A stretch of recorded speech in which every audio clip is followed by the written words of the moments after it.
Hi everybody, it's Terry with Crafty Book Nerd, back today with another video. Today's video, I'm going to be talking about the books I read in the month of July. I didn't think I would get as much read in July since I was on a big vacation, and so I only did 5 spins of the wheel. Well, I surprised myself and I was able to read 8 books, so it was a pretty good reading month.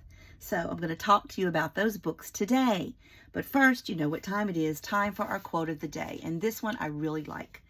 It comes from Mortimer J. Adler, and it says, "In the case of good books, the point is not to see how many of them you can get through, but rather how many can get through you." Great quote. So let's get started. I do not have these physical books for these because most of them were either an ebook, an audiobook, or a library book. Focused on reading a bunch of my library books this month. So here we go. So the first one I'm going to talk about, let me find it, is She's Not Sorry by Mary Kubica. I've read some other books by her and really enjoyed them, and this one also did not disappoint. Let's talk a little bit about She's Not Sorry. This one was a new release. It had lots of twists and turns. I listened to the audio on this one and I could not put it down. It kept me very engaged in the story. It's the story of Megan, a divorced mother who works in an intensive care unit. And one night, a mysterious patient, Caitlin, is brought to her, and she becomes Megan's patient.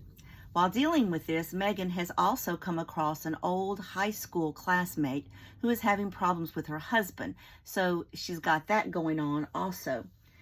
And these two stories, the story of the patient in the hospital and the story of her friend that's having problems with her husband, begin to intertwine in ways that I never saw coming. If you're looking for something that's going to keep you on your toes and guessing to the end, then this book is definitely for you. I gave this one 4 stars. She's Not Sorry. The next one is also a new release of 2024, and it's also by an author I've read before, and that's The New Couple in 5B by Lisa Unger. A lot of people said that this book reads like a modern Gothic novel, and I definitely agree with that, because there is a supernatural edge to this book, because not only do you have the people that are characters, but the house, the apartment, which is 5B, becomes one of the characters in this story. It's about Chad and Rosie, and Rosie is working on a book about a New York apartment called the Windermere that's been around for a long, long time. And she is very shocked to learn that Chad's uncle, Ivan, who has passed away, gives her the apartment. However, Dana, Ivan's daughter, is not happy about it. Once Rosie moves into the apartment building, things begin to change. Strange things begin to happen with the building itself and with some of the other characters. It is definitely a psychological thriller with a paranormal element. There's a lot of tension between the characters in this book. It was dark and sinister, and I was there for it. Gave this one 5 stars. The next one is Hidden Pictures by Jason Rekulyak. Probably butchered that name up, but that's what I said. Hidden Pictures. Whew, this one, y'all. It was dark. It was creepy. And what creeped me out about this book were the drawings that were made by a young child in this book. So let's set up the premise. Mallory. Mallory is a young girl who is fresh out of rehab, and she needs a job. Well, she happens to find a job babysitting and being a nanny for 5-year-old Teddy. She loves her job. She's given a living space. They've got a swimming pool. You know, she's got everything she needs. All she has to do is take care of Teddy. Well, one day she happens to look in Teddy's drawing book, and she notices a drawing that's a little bit strange because it's a picture of a man in a forest dragging a woman's lifeless body. Oh, well, things get interesting from there. Teddy's drawings become more sinister, and his stick-like figures begin to take personalities of their own. And we've got to find out, and she wants to find out what is going on with these drawings. So she brings it up to the parents, and then things even take a stranger turn. The last third of the book turns everything on its head with a very big twist. I never saw it coming. It packed a punch and affected the whole story. I still can't get some of the creepy pictures out of my mind. So just be aware of that. It is creepy. It's about a kid, but I was there for it and gave this one 4 stars, and it was a podcast recommendation. Hidden Pictures. The next one, Phantom Limb, was also a little creepy, and this one's by an author I've read before that I'd like to read to zero, and that's Lucinda Berry. This one is about severe emotional trauma and mental illness. It's about 2 sisters, Emily and Elizabeth, who spent their childhood locked in a bedroom and terrorized by their mother, who would disappear for days. They are finally rescued by a family who thinks that they can save them. But as we discover, even with all the love of a new family, some things cannot be forgotten. Elizabeth wakes up in a hospital, and the last thing she remembers is finding her sister Emily's body in the bathtub. Elizabeth is very curious and wants to know what happened to her sister, and so she begins to investigate. She discovers some shocking secrets and lots of holes in her memory that she is having to piece together to force herself to remember what she's tried so hard to forget. As I read about these girls, I became very interested in what was going to happen to them, and I cared about them, and I wanted to know that everything was going to turn out okay. But sometimes, as we know, everything doesn't turn out okay. It's dark, it's disturbing, a lot of mysteries. Another good psychological thriller with an intricately woven plot and an ending that definitely took my breath away. I have read several by Lucinda Berry, and I will continue to read her books. This one was a 3-star for me. This next one, Sparks Like Stars, I had never even heard of this author or this book. It was recommended on a podcast I listened to, and that's by Natada Hashemine. This one gave me Christian Hannah vibe. She writes a little bit like Christian Hannah, who happens to be one of my favorite authors. And this book was very interesting. It's really like a historical fiction because it's set in Afghanistan. And the author of this book is a pediatrician and a novelist, and also a former Democratic congressional candidate for the United States House of Representatives for Maryland. And like I said, it's my first book by her, but it will not be my last. It's part historical fiction and part thriller and part coming-of-age story. We're in Kabul in 1978, and our main character is the daughter of a prominent family.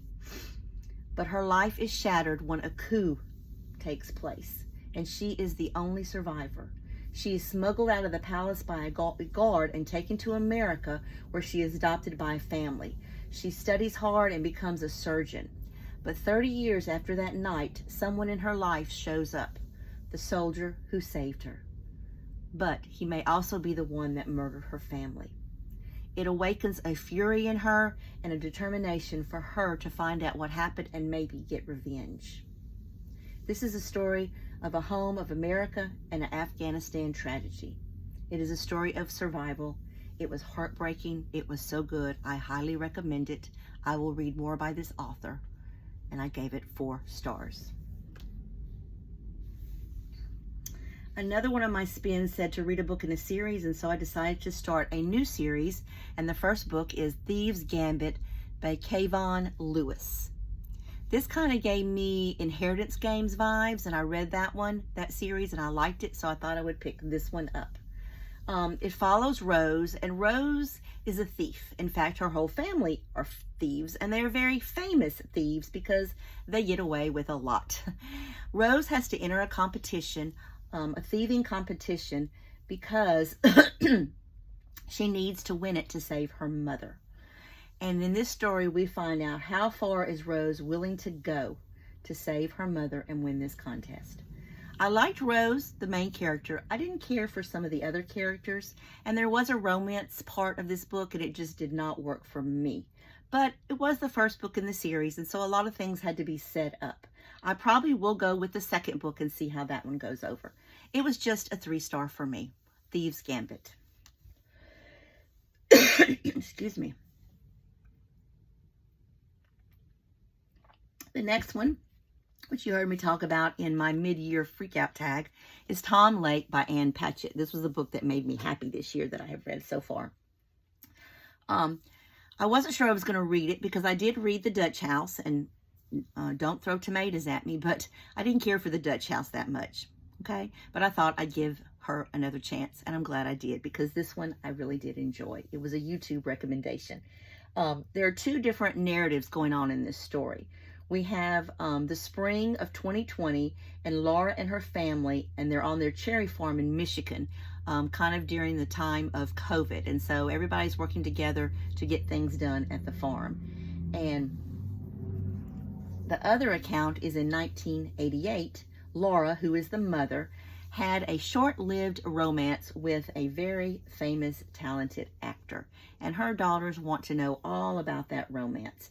And so while they're picking cherries and going about their daily business, Laura recalls that story from 1988 and tells those memories to her children. It's a story about reflection and how memories from the past have different meanings to us as we mature. It was an okay read for me, nothing exciting, but it did make me happy and I did enjoy it, and I gave it 3 stars. And my last book for July, another author I want to read to zero, another author who I've loved pretty much everything I've read by, and that's Middle of the Night by Riley Sager, his newest release. I was very happy to get my hands on this book. It came from the library. I had it on hold for quite a while, and I was excited to get it. What I did with this one is I listened to the audio and read the book. So part of it I would listen, and then part of it I would read, which works as a good combination for me. It's about Ethan and his best friend, Billy. And when they were 10 years old and they lived in a secluded neighborhood called Hemlock Circle, where everybody was friends, everybody knew each other, everybody helped each other. It was like its own little unit. Well, one frightful night, while the 2 10-year-old boys are camping, Ethan wakes up alone. Billy is not there in the tent. Now it is 30 years later. Ethan has returned to his home, and he is plagued. He has been plagued for 30 years by nightmares of what happened to his friend, and he wants to investigate and find out. I like how the author examines a lot of different themes in this. Trauma, guilt, survival, and just the relationship between the whole community and who believed whom and what they did to add to the story. It was a very good thriller. It was tense, but just like his other books, I couldn't put it down. I really think I liked the audio part better because of the different voices for the characters, and so I would recommend the audiobook over reading the book. Every chance I got, I was listening to it, and I really couldn't wait for the ending. I enjoyed the characters, the chilling atmosphere, which definitely played a part in the book, and the mystery. And I gave this one 4 stars. So there you have it. My 8 books I managed to read for the month of July. Have you read any of these? If you have, I'd love to hear your thoughts if you read any of these books. So that wraps up July, and moving on to August soon. Thanks for subscribing to my channel. If you're new here, I'd love to have you as a new subscriber. And everybody have a great day.